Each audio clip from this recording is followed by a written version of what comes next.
Hello friends, welcome to our channel. இன்றைக்கி வந்து வேண்டி குட்டையில் வந்து எபிசோட் 10 தான் பார்க்க போகிறோம். இன்றைக்கான எபிசோட் ஸ்டார்டிங்கில் வந்து இந்த யாக்பை வந்து ஜிம்முக்குள்ளே போகிறான். ஜிம்முக்கு வெளியே வந்து ஏதோ நோட்டீஸ் ஒட்டியிருக்கு. அது என்ன ஏதுன்னு பார்க்கலான்னு யாக் போகிறதுக்குள்ளேயும் அதான் அன்னைக்காரன் இருக்காம்ல, அவன் என்னன்னா வெடுக்குன்னு பிடிக்கிட்டு அவனோட போயிருக்கான். அப்படி அதில் என்னதான் இருக்குது எனக்கு தெரியாமல் இன்னும் சீக்கிரம் நீ மறைச்சிட்டு இருக்க, அதை நான் பார்த்தே ஆகுன்னு யாக் இருக்காம்ல, யாக்கும் பார்த்துட்டான். ப்ராப்பர்ட்டியை சீஸ் பண்ணுறதுக்கான அந்த லெட்டர் தான் இது. இதை பார்த்தோன்னே யாக் கத்துறான், ஏண்டா எதுக்குடா இந்த ஜிம்மும் அடமானம் வச்சு நீ வந்து கடன் வாங்கின? ஏண்டா வாங்கின? நம்ம அம்மாவோட ஞாபகமா நமக்கு இருக்கிறது வந்து இந்த ஜிம் மட்டும்தான். இதையே நீ அடமானம் வச்சு ஏன்டா இப்படி பண்ண? ஏன் இப்படி பண்ண?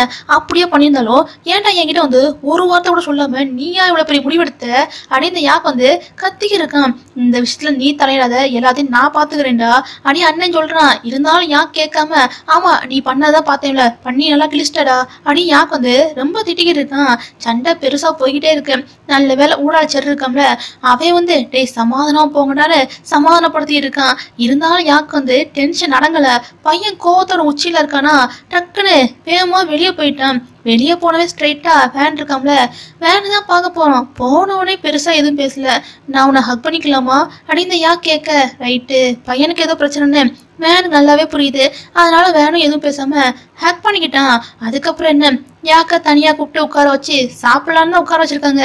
யாக்கு வந்து ஒரு வாய் கூட எடுத்து சாப்பிடவே மாட்டேங்கான். புலம்பிக்கிட்டே இருக்கான். எதுக்கு என் அண்ணன் வந்து இப்படி பண்ணா, எதுக்கு என் அண்ணன் வந்து இப்படி பண்ணான்னு புலம்பிக்கிட்டே இருக்கேன். ஏண்டா எத்தனை தடவை தான் திருப்பி திருப்பி இதே சொல்வ? அட்லீஸ்ட் கொஞ்சமாச்சு சாப்பிடுன்னு வேன் தான் அவனுக்காக வந்து லைட்டா ஊட்டிலாம் விடுறான். அதுக்கப்புறம் தான் இந்த யாக்பை வந்து லைட்டா சாப்பிட்றான்ப்பா. சாப்பிட்டாச்சா? அதுக்கப்புறம் திருப்தியா ஆரம்பர உட்கார வச்சு இப்போதான் இந்த வேன் வந்து யாக்கிட்ட பேசி எல்லா விஷயத்தையும் புரிஞ்சுக்கிறான். யாக்குக்கும் இப்போதான் ரிலாக்ஸா இருக்கு.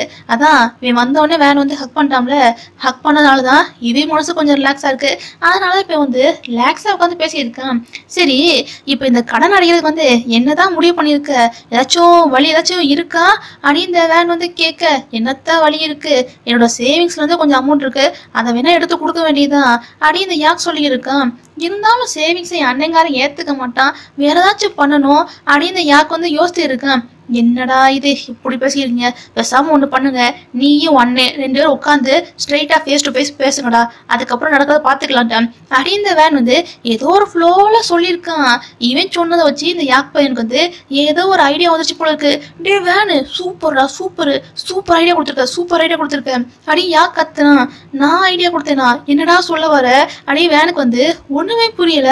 ஆக்சுவலா இந்த வேன் சொன்னதை வச்சு யாக் வந்து என்ன புரிஞ்சுக்கிட்டானா, 2 பேரும் வந்து பேசினா சொல்லலாம். அதனால இந்த யாக் வந்து என்ன தோணிருக்குன்னா, ரொம்ப ஹையஸ்ட் ரேட்டிங் இருக்காம்ல பாக்ஸிங்ல, அவன் கூட போட்டி போட்டா கண்டிப்பா ஹை இன்கம் வரும். அதான் இந்த யாக் பையன் வந்து புரிஞ்சுக்கிட்டான். இந்த விஷயத்த சட்டுப்புடுன்னு அன்னைங்க இருக்காம்ல, அவங்கிட்ட போய் சொல்றான். அவன் என்ன டென்ஷன் ஆகுறான், உனக்கு இருக்க பாடி கண்டிஷனுக்கு அதெல்லாம் ஒத்து வருமா? இல்ல அதெல்லாம் ஒத்து வராதுப்பா, நான் கொஞ்சம் யோசித்தா முடிவு எடுக்கணும்னு அன்னைங்காரன் ரொம்ப பயப்படுறான். இன்னும் இந்த அன்னைங்காரன் வந்து யாக் வந்து சின்ன பையனே நினைச்சிருக்கான். சரி விட்றா, அதை கூட விடு, என்கிட்ட கொஞ்சம் சேவிங்ஸ் அமௌண்ட் இருக்கு, அதை வச்சாச்சும் நம்ம வந்து இந்த ஜிம்மை வந்து மீட்டு இல்லண்டா அப்படின்னு இந்த யாக் சொல்லி பாக்குறான். இருந்தாலும் அதுக்கும் பாருங்க அன்னைங்காரன் ஒத்து வர மாட்டேங்கான். என்னது சேவிங்ஸா? அது உன்னோடதான். இல்ல அது உனக்காக உள்ளது, அதெல்லாம் ஒண்ணு வேண்டாம் அப்படியே அன்னைங்காரன் வந்து எது சொன்னாலும் வேண்டாம் வேணாம்னு சொல்லி இருக்கான். இதுல யாக் வந்து ரொம்ப டென்ஷன் ஆயிட்டான்.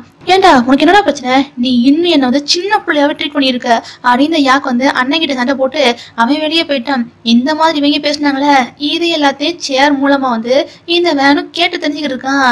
டேய் அது ஒன்றும் கவலைப்படாத, 2 பேருமே நல்ல அண்ணன் தம்பி தான், கண்டிப்பா கூடிய சீக்கிரம் பாரு பேசி வந்து ஒரு நல்ல முடிவு எடுத்துருவாங்க அப்படின்னு வேனும் சப்போர்ட்டிவா தான் பேசிக்கிட்டு இருக்கான். இன்னொரு பக்கம் என்ன, இந்த வேனுக்கு வந்து வேலை செஞ்சு ரொம்ப டயர்டா இருக்கு. அவன் கழுத்தை பிடிக்கானா, இந்த யாக்கும் பார்த்துட்டு அவனுக்கு வந்து அழகா மசாஜ் எல்லாம் பண்ணி விடுறான். யாக்குக்கு ரொம்ப வருத்தமா இருக்கு, ஜெயிச்சிருவோமா, வாழ்க்கையில முன்னேறி போயிடுவோமான்னு ரொம்ப வருத்தமா இருக்கு. நீ ஏன்டா எப்போதான் புலம்பிக்கிட்டே இருக்க? ஆமா எதுக்காக உனக்கு வந்து பாக்ஸிங் பிடிச்சிச்சு அதை சொல்லு அப்படின்னு வேன் வந்து கேட்க, ஆக்சுவலா வந்து பாக்ஸிங் போய் விளையாட போனான். அதுவும் பாரு அவனை விட பலசாலியான ஆள் இருக்காங்களே, அவங்க கூட விளையாண்டு அவன் ஜெயிச்சான். அவனை பார்த்து எனக்கும் விளையாடணும்னு ஆசை வந்துச்சு. என்னோட ஐடல் ரோல் மாடல் எல்லாமே அன்னை மட்டும்தான்டா, என் அன்னை மட்டும்தான் அப்படின்னு யாக் பையன் வந்து அண்ணனோட பாசத்தை வந்து இப்படி வெளிப்படுத்துறான். என்னடா இந்த கதையெல்லாம் கேட்க ரொம்ப வித்தியாசமா இருக்குன்னு நினைக்கிறேன் என்ன அப்படின்னு யாக் கேட்க, நான் ஒன்றும் அப்படிலாம் நினைக்கிறையே. ஒவ்வொருத்தங்க வாழ்க்கையில முன்னாடி வந்து ஏதோ ஒரு கதை வச்சிருப்பாங்க.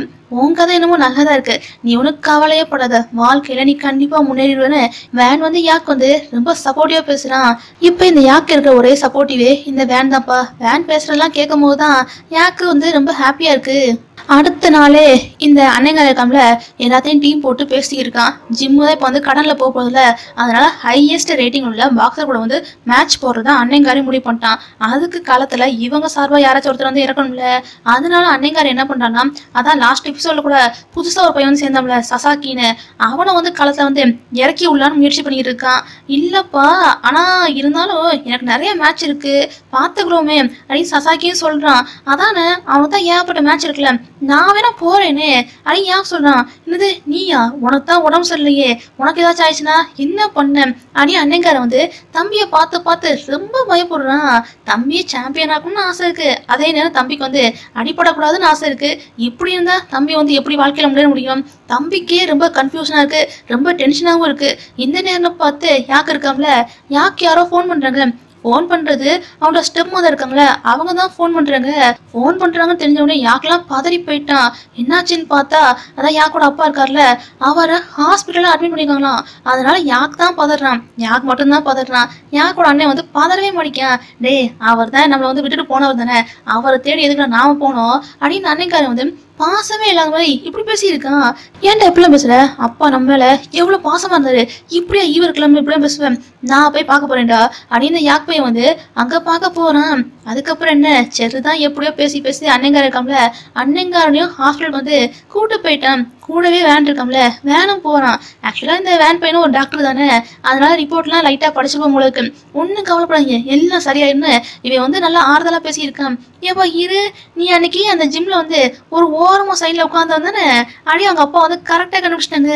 செம ஷார்ப் அங்கிள், நீங்க எப்படி இதெல்லாம் கண்டுபிடிச்சிங்க அப்படின்னு வேன் கேட்க, அதெல்லாம் எனக்கு வந்து நல்லா தெரியும்ப்பா, யார் எங்க இருந்தாலும் நான் வந்து கரெக்டா கண்டுபிடிச்சிருக்கேன். ஆமா, நீ எதுக்கு ஜிம்ல இருந்த, நீ டாக்டரு, என் பையன் பாக்ஸரு, எப்படி உங்க ரெண்டுக்குள்ள கனெக்ஷனு அப்படி இந்த அப்பா கேட்க, இந்த யாக் பையனா வெக்கப்பட்டுக்கிட்டே கையை தூக்கி காட்டுறான். பாய் ஃப்ரெண்டு அப்படின்னு இந்த யாக் சொல்ல, இன்னும் முழு சாகலடா அப்படின்னு இந்த வேன் சொல்றான். அது கூடி சீக்கிரம் ஆயிடும்ப்பா அப்படின்னு இந்த யாக் தான் சிரிச்சுக்கிட்டே சொல்லிக்கிட்டு இருக்கான். இன்னொரு பக்கம் என்ன, சேரு அன்னைங்காரன்னு எல்லாருமே ஜோடி ஜோடியா வந்திருக்காங்களா. என்னங்கடா இது, என் பசங்க என்ன இவ்வளோ ஸ்பீடா இருக்கீங்க அப்படின்னு இந்த அப்பா வந்து ஒரு வார்த்தை சொல்ல, அங்கிள் செம காமெடி பண்றீங்கன்னு எல்லாரும் சிரிக்கிறாங்க. ஆமா, இது ஒரு பெரிய காமெடி, சிரிக்கிறீங்களாக்கும் அப்படியே அன்னைக்காரன் தான் ஓவரா டென்ஷன் ஆகுறான். ஏண்டா நல்ல மூட்ல பேசியிருந்தா அதை ஸ்பாயில் பண்றதுக்குன்னு நீ வருவியா என்ன அப்படின்னு யாக்கு வந்து டென்ஷன் ஆக, ஆமா நான் ஸ்பாயில் பண்ண வந்துட்டாலும் அப்படியே அன்னைக்காரன் டென்ஷன் ஆக, ரெண்டு பேரும் மாத்தி மாத்தி சண்டை போட ஆரம்பிச்சிட்டாங்க. டே நிப்பாட்டுங்கடா அப்படியே அப்பாவுக்கு டென்ஷன் ஆயிடுச்சு.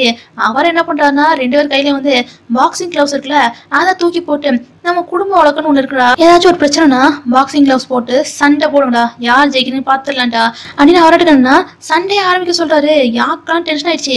ஏன்டா கடன் வாங்கின, என்ன கேம்லிங் விளையாடிருக்க, அதான உண்மை அப்படின்னு யாக் சொல்ல, நீ பார்த்த நான் கேம்லிங் விளையாடு, நீ பார்த்த கொரோனா டயத்துல வந்து நமக்கு வந்து ஏகப்பட்ட லாஸ், அதுக்கப்புறம் திறந்த பிறகு வாட்டர் பில் கரண்ட் பில்னு யாரா கட்டுறது, அதுக்கு தான் இவ்வளவு செலவாச்சு அப்படியே அன்னைங்காரன் சொல்ல, அதுக்கு இவ்வளவு செலவாச்சுக்கும் என்னால் நம்ப முடியல, எதுக்கு செலவழிச்சா உண்மையை சொல்லு, நான் சாம்பியன்ஷிப் ஆகணும் அப்படின்றதுக்காக தானே இவ்வளவு பணத்தை வந்து நீ செலவழிச்சிருக்க, இது மட்டுமா என் படிப்புக்காகவும் நீ தான்டா செலவழிச்ச, ஏன்டா செலவழிச்ச, நான் கேட்டேன்னு ஏன் இப்படி செலவழிச்ச அப்படின்னு யாக் கத்துறான்.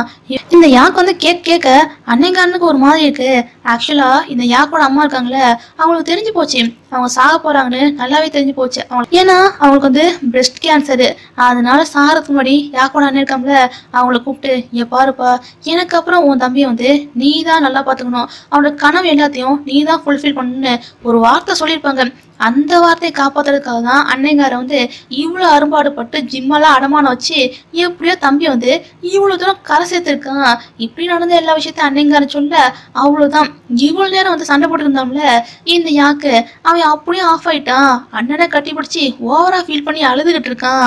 எப்படியோ எல்லா பிரச்சனையும் பேசி பேசி கொஞ்சம் சமாதானம் ஆயிடுச்சு. இப்பதான் எல்லாரும் ஃபேமிலியை உட்காந்து சாப்பிட ஆரம்பிச்சிருக்காங்க. இந்த ஸ்டெப் மதர் இருக்காங்களே, அவங்க எல்லாருக்கும் பிடிச்ச வந்து பார்த்து பார்த்து சமைக்கிறாங்க. இவங்க என்னமோ இப்பவும் நல்லவங்களா தான் இருக்காங்க. இருந்தாலும் என்னமோ தெரியல, அண்ணங்காரனுக்கு வந்து இவங்கள பார்த்தாலே பிடிக்கல. எல்லாருமே அவங்க சமைச்ச வந்து ஆஹா ஊகான்னு பாராட்டினா, அண்ணங்காரனா மூஞ்சி தூக்கிட்டு இதெல்லாம் ஒரு சாப்பாடா அப்படின்னு ரொம்ப ஓவரா பேசுனா. இதெல்லாம் கேட்க ஸ்டெப் மதருக்கு வந்து ஒரு மாய் தான் இருக்கு. இருந்தாலும் மற்ற பசங்களுக்கும் என்ன பேசுன்னு தெரியாம அவங்களும் அமைதியா தான் இருக்காங்க. இப்படியே போச்சுன்னா சரிப்பட்டு வராதுன்னு யாக்கு நல்லாவே புரியுது. அதனால இந்த யாக் பையன் வந்து என்ன பண்ணனா, அன்னைங்காரனை போய் மீட் பண்ணி, டேய் நம்ம சின்ன வயசுல எப்ப சண்டை போட்டாலும் உடனே சேர்ந்துருவோம், அப்படி இல்லைன்னு ஏன் ஏதாச்சும் பேசுவோம், அதுக்கப்புறம் வந்து மனசு கொஞ்சம் ரிலாக்ஸ் ஆயிரும். இப்போதான் ரொம்ப நாள் கழிச்சு எல்லாரும் ஃபேமிலியா இருக்கும், ஏன் அப்பா கூட போய் லைட்டா ஏதாச்சும் பேசிட்டு வரலாம் அப்படின்னு யாக் பையன் தான் அன்னைங்காரனை வந்து அப்பா கூட வந்து பேச கூட்டு போறான். அப்பா பார்த்த உடனே இந்த அன்னைக்காரனுக்கு வந்து என்ன பேசுனே தெரியல. அவங்க அப்பா சொல்றாங்க, நான் உங்க அம்மா வந்து ரொம்ப லவ் பண்ணேன்ப்பா, கண்டிப்பா சொல்றேன். இப்போ உங்க அம்மா மட்டும் இருந்தாலும் ஏன் உன் தம்பியை இந்த அளவுக்கு நீ படிக்க வச்சிருக்கல, அதுக்கு ரொம்ப ப்ரௌடா ஃபீல் பண்ணுவாங்கப்பா. உங்க அம்மா வந்து நான் ரொம்ப மிஸ் பண்றேன். அடி அப்பா வந்து அம்மாவை ரொம்ப மிஸ் பண்ற மாதிரி பேசுறாங்க. இவ்வளவு மிஸ் பண்ணீங்கன்னா அம்மா இறந்த பிறகு எதுக்கா எங்களை விட்டு நீங்க போனீங்க அப்படின்னு இந்த அன்னைக்காரன் வந்து கேட்க, நீ கேட்குற கேள்வி வந்து நியாயம்தான்ப்பா. ஆக்சுவலா நானும் வந்து ஒரு பாக்ஸர் சாம்பியனாக தான் இருந்தேன். உன் அம்மா இறந்த பிறகு என் வாழ்க்கையில வந்து என்ன பண்ண ஏது பண்ணன்னு தெரியாம எனக்கே ஒரு மாதிரி ரொம்ப கில்ட்டியா ஃபீல் ஆச்சு. நான் எங்க பார்த்தாலும் உன் அம்மாவோட முகம் தான் திருப்பி என் கண்முன்னாடி வந்து வந்துகிட்டே இருந்துச்சு. இப்போ ஒருவேளை உன் அம்மா இறந்த பிறகு நான் உங்க கூட இருந்தேன்னு வையேன், கண்டிப்பா உங்க வாழ்க்கை வந்து நல்லாவே இருந்திருக்காதுப்பா. அதனாலதான் கால் போன போக்குல எங்கெங்கயோ போனேன். அந்த நேரம் தான் உங்க ஸ்டெப் மதர் இருக்காங்களே அவங்கள மீட் பண்ணேன். அவங்க ரொம்ப நல்லவங்கப்பா. அவங்க கூட இருக்கும்போது ரொம்ப ரிலாக்ஸா ஃபீல் ஆச்சு. இருந்தாலும் அப்பப்ப உங்களை பத்தியும் யோசித்து பார்ப்பேன். இருந்தாலும் உங்களுக்குள்ள ஒரு நம்பிக்கை இருந்துச்சு, கண்டிப்பா இந்த அன்னைங்காரன் வந்து யாக்க நல்லா படிக்க வச்சிடான்னு உங்களுக்குள்ள ஒரு நம்பிக்கையும் இருந்துச்சு அப்படின்னு அப்பா வந்து ரெண்டு பசங்கிட்ட மனசு விட்டு பேச, பசங்களுக்கு இப்போதான் அப்பா ஏன் நம்மளை விட்டு போனாங்கன்னு நல்லாவே புரியுது. இன்னொரு பக்கம்னா ஸ்டெப் மதர் இருக்காங்களே அவங்க வந்து வேன் கிட்டையும் சேர்கிட்டையும் பேசியிருக்காங்க. ஆமா ஆண்டி, நீங்க எப்படி அவரை வந்து செலக்ட் பண்ணீங்க அடி இவங்க கேட்க, எனக்கே தெரியாதுப்பா, இவர் ஒரு சாம்பியன் அப்படின்னு எதுவும் தெரியாது, பார்த்தும் பிடிச்சிச்சு பழகணும் அப்படின்னு ஆண்டி வந்து கேஷுவலா பேசியிருக்காங்க. இன்னொரு பக்கம் என்ன யாக்கா அன்னைங்காரன்னு ரெண்டு பேரும் பேசி முடிச்சுட்டு உள்ள வராங்க. இந்த நேரம் ஸ்டெப் மதர் என்ன பண்றாங்கன்னா ஒரு பத்திரத்தை கொண்டு வந்து நீட்டுறாங்க. ஆக்சுவலா இது என்னோட இதுதான்ப்பா, ப்ராப்பர்ட்டி தான்ப்பா, இதை வச்சுக்கிட்டு வேணா ஜிம்மை வந்து மீட்டிக்கோங்க, உங்களுக்கு பிடிக்காதுன்னு தெரியும், உங்களுக்கு எப்போ வந்து பணம் கையில சேருதோ அப்போ நீங்க மீட்டு கொடுத்தா போதுன்னு அப்படியே அவங்க வந்து கொஞ்சம் பயந்து தான் பேசுறாங்க. இந்த அன்னைக்காரன் வந்து ஏதாவது சொல்லிடுவான்னு பயந்து தான் பேசுறாங்க. அவங்க பேச வேண்டியெல்லாம் பேசி முடிச்சுட்டு அவங்க கிளம்புறாங்க. இந்த அளவுக்கு நல்லவங்களா இருக்காங்களே, நாம தான் தப்பு புரிஞ்சுக்கிட்டோன்னு அண்ணங்காரனுக்கு வந்து ரொம்ப கில்ட்டியா ஃபீல் ஆச்சு. அப்புறம் ஆன்டி நிபா, நீங்க ஏதோ பண்ணி வச்சிருந்தீங்களே அதுல ஏதாச்சும் மிச்சம் இருந்து எனக்கு போடுறீங்களா அப்படின்னு அன்னைக்காரன் வந்து கேட்க, ரைட்டு அன்னைங்காரனும் இப்போ வந்து ஆன்டியோட வழிக்கு வந்துட்டான்னு ஆன்டிக்கும் நல்லா புரியுது. இப்போ எல்லாருமே ஒரு ஃபேமிலியா மாறிட்டாங்கப்பா. இன்னொரு பக்கம் என்ன, இப்போ யாக்கு வந்து செம ஹாப்பியா இருக்கு. இப்போதான் எல்லாரும் ஒன்றாயிட்டாங்களே, அதனால அந்த பையன் வந்து ஹாப்பியா சுத்தி இருக்கான். வேன் கூட உட்காந்து பேசியிருக்கான். டேய் உனக்கு தெரியுமா இந்த தண்ணிக்குள்ளலாம் பாக்ஸிங் மேட்ச் வந்து போடுவாங்கல்ல, அதை வேணும் நாம போடுவோமா, அடுத்த வருஷம் போடுவோமா இல்லை இந்த வருஷம் போடுவோமா அப்படி இந்த யாக் பையன் வந்து ரொம்ப எக்ஸைட்மெண்ட்ல பேசியிருக்கான். பாரு ரொம்ப எக்ஸைட்மெண்ட்ல பேசாத, என்னோட மூட் எப்படி இருக்கோ அதை பொறுத்துதான் அப்படி இந்த வேன் பையன் வந்து யாக் வந்து என்ன பேசினாலும் இப்படியே பேசியிருக்கான். இந்த வேன் பையனும் யாக்க லவ் பண்றான். இருந்தாலும் பாருங்களேன் பிடி கொடுத்து பேசாம இப்படியே பேசியிருக்கான்ப்பா. அதுக்கப்புறம் என்ன, இப்போதான் எல்லா பிரச்சனையும் முடிஞ்சு போச்சுல, அதனால இந்த அன்னைக்காரன் என்ன பண்றான்னா சேர் கூட வந்து ஹாப்பியா இருக்கான். ஃபேமிலியா சேர்ந்து பாட்டு பாடுறது, அம்மாவுக்கு வந்து இறுதியஞ்சலி செலுத்துறதுன்னு எல்லாருமே ரொம்ப ஹாப்பியா இருக்காங்க. எல்லாம் ஹாப்பியா போயிருக்கு. வேன் தான் ரொம்ப சோகமா இருக்கான். அவன் சின்ன வயசுல ஏதோ சோகம் நடந்தது போல இருக்கு. அவன் கூட சின்ன வயசுல விளாண்ட பசங்களாம் உனக்கு அம்மா அப்பா இல்லடா, உன்னை விட்டுட்டு போயிட்டாங்க அன்னை குத்தி கட்டி வச்சிருப்பாங்களா, அது வேன் நினைச்சு ரொம்ப ஃபீல் பண்றான். என்னடா என்ன ஆச்சு அடி யா கேட்க, எனக்கு உன்னை பார்த்தா ரொம்ப பொறாமையா இருக்குடா, அம்மா அப்பா எல்லாருமே இருக்காங்கல்ல, நான் ரொம்ப மிஸ் பண்றேன்டா. என் அம்மா அப்பா வந்து எப்போ பார்த்தாலும் ஊரா சுத்திட்டே இருப்பாங்க, என் கூட டைம் ஸ்பெண்ட் பண்ணவே மாட்டாங்க, எனக்குன்னு சொல்லிக்கிறதுக்கு சொந்தம்னு அந்த பாட்டிமா தான் இருக்காங்க, அவங்க தான் எப்போ பார்த்தாலும் என் பக்கத்துலேயே இருப்பாங்க. எனக்கு ஒரு சின்ன ஆசை தான்டா, என்னோட அம்மா அப்பா வந்து என்னை கட்டி பிடிச்சா எப்படி ஃபீல் ஆகும்னு அதை நான் ஃபீல் பண்ணி பார்க்கணும்டா அப்படின்னு இந்த வேன் வந்து ரொம்ப ஃபீல் பண்ணி பேசுறான். நீ இவ்வளோ தானே, அதுக்கு என்கிட்ட ஒரு வழி இருக்குன்னு யாக்கு வந்து ரொம்ப காமா பேசுறான். யாக்கு என்ன பண்ணியிருக்கானா, அதான் பாட்டிமா இருக்காங்களே, பாட்டிமா போய் மீட் பண்ணியிருக்கான். பாட்டிமா என்ன பண்றாங்கன்னா வேனை கூப்பிட்டு இந்த வீடியோ ரெக்கார்ட் எல்லாத்தையும் நீ போட்டு பாரு அப்படின்னு பாட்டிமா சொல்றாங்க. பாட்டிமா எதுக்கு இப்படி சொல்றாங்கன்னு எனக்கு வந்து ஒண்ணுமே புரியல. இருந்தாலும் அந்த பையன் வந்து அந்த வீடியோ ரெக்கார்டுல அது எல்லாத்தையும் போட்டு பார்க்கறான். ஆக்சுவலா இந்த வேன் பையன் வந்து பிறந்திருக்கும் போது அது எல்லாத்தையும் வீடியோ ரெக்கார்ட் பண்ணி வச்சிருக்காங்க. அவங்க அம்மா தூக்கி கொஞ்சிறது, அவங்க அப்பா தூக்கி கொஞ்சிறது அப்படின்னு எல்லாத்தையும் இந்த வேன் பையனும் தொடர்ந்து பார்த்துக்கிட்டே இருக்கான். பாத்தியா உங்க அம்மா அப்பா வந்து உன்னை ஹக் பண்ற ஃபீல் வந்து நான் கொண்டு வந்துட்டேன்ல அப்படின்னு இந்த யாக்கு வந்து சொல்ல, அவ்வளவுதான் இந்த வேன் பையனுக்கு வந்து என்ன பேச ஏது பேசன்னு ஒண்ணுமே புரியல. என்னடா என் பாட்டியம்மா கூட வந்து இப்ப ரொம்ப கான்டாக்ட்ல இருக்க போல இருக்கு அப்படின்னு இந்த வேன் கேட்க, ஆமா ஒண்ணுக்குள்ள ஒன்னாயிட்டோம், இதுக்கு மேல என்னத்த அப்படின்னு இந்த யாக் பையன் வந்து முடிவே பண்ணிட்டான். எல்லாருமே ஃபேமிலின்னு யாக் முடிவே பண்ணிட்டான். இப்ப இந்த வேன் பையன் மனசுக்குள்ள என்னன்னா அப்படியே ஒரு நிமிஷம் வந்து எல்லா விஷயமும் ஃபர்ஸ்ட்ல இருந்து ஃபிளாஷ் ஆகி போய்கிட்டே இருக்கு. எனக்கு என்னன்னு தெரியலப்பா, இவன் கூட இருக்கும்போது தான் மனசு ரொம்ப ஹாப்பியா இருக்குன்னு இந்த வேன் பையன் எல்லாத்தையும் யோசிச்சு பார்த்து இருக்கான். இந்த யாக் பையன் வேற திரும்பி வேனை பார்த்து ஒரு சிரிப்பு தான் சிரிக்கிறான். அவ்வளவுதான் இந்த வேன் பையன் வந்து டோட்டலா அப்படியே ஃபிளாட் ஆயிட்டான். டக்குன்னு வேன் என்ன பண்ணானா ஓடி போய் அவனுக்கு கிஸ்ஸை கொடுத்து அன்பை பரிமாறுறான்ப்பா. இந்த ஒரு சீனோட இன்னைக்கான எபிசோட் வந்து முடியுது. இன்னைக்கான எபிசோட் வந்து எப்படி இருந்துச்சு அப்படிங்கிறத மறக்காம கீழே உள்ள கமெண்ட் செக்ஷன்ல கமெண்ட் பண்ணி மறக்காம சப்ஸ்கிரைப் பண்ணி லைக் பண்ணி தட்டி விட்டுருங்க. பாய்.